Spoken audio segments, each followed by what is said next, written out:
Today we're going to introduce you to the onboard effects processor on the TouchMix and show you how to use the effects wizard to add effects to your performance. Audio effects such as reverb, chorus, delay, pitch correction, and pitch change are essential in today's audio production.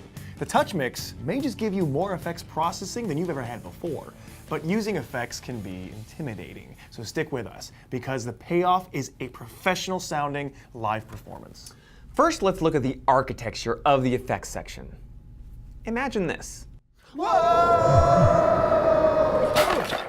Inside TouchMix is a virtual equipment warehouse.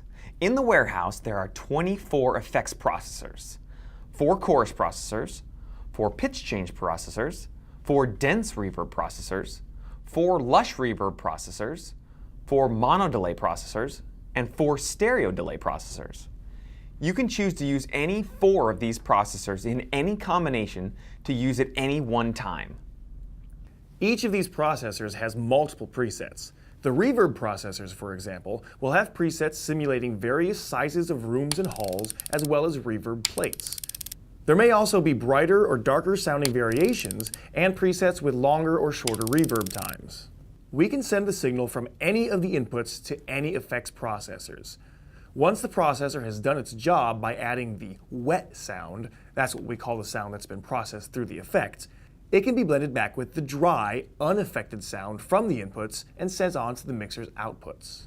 Now that we have a feel for how the effects works, let's talk about what you're going to use them for. Let's say that you have a large band with a sax player, some vocalists, and a fully mic'd drum kit. In this example, we're going to use the factory default presets. Now, don't be afraid to use these. We designed them to be useful in a lot of different situations. Now, in this hypothetical band, the lead vocalist will be sent to a 250 millisecond delay that will be mixed in at a low level to provide a bit of thickening. 1 o'clock, 6 a rhythm and a song. Horns and all the vocals will be given a bit of space in a medium hall reverb.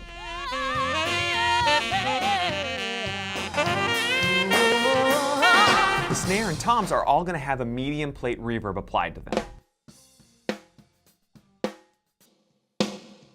Plate reverb is a go-to effect for drums in a live sound environment. Note that you can send a channel to more than one effect.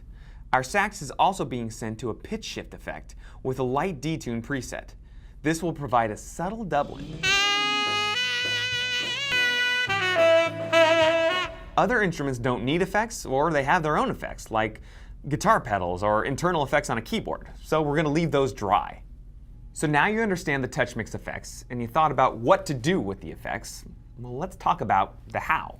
There are several ways to select and set up the effects on the TouchMix. Today, we're going to focus on the fastest and easiest method, which is the effects wizard.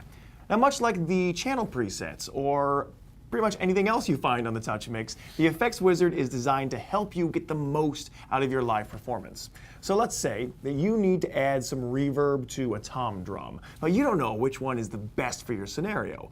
Well, the wizard helps you out with that. Let me show you what we mean. Start by pressing Wizard, then Effects Wizard. If this is your first time using the Effects Wizard, the mixer will default to FX Processor 1. Select a preset by using the Source, Type, and FX Style windows to choose an effect.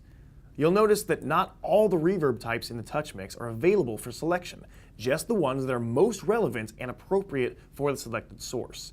So just like the previous example where we selected a plate reverb for the toms, you'll see that plate reverb is available for use here, while hall reverb, an effect that might muddy up the drums in a mix, is not.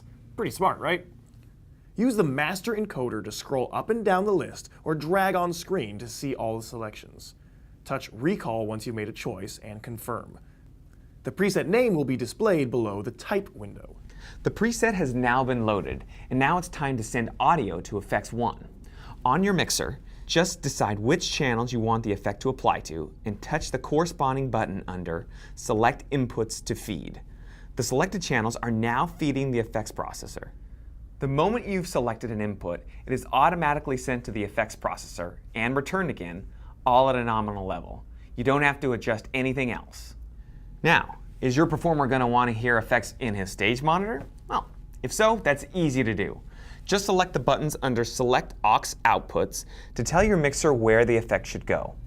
If you find that you'd like to change the level of the effect, you can use the Master Effects fader here. You've still got 3 effects available, so touch one of the tabs on the top of the screen to set up another effect. And that's it.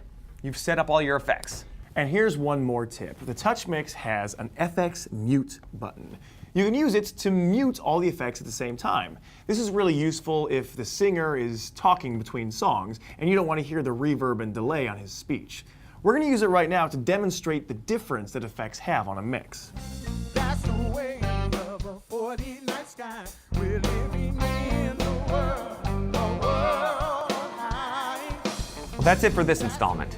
If you want to dive even further into effects, check out our next installment, Advanced Effects. We'll see you then.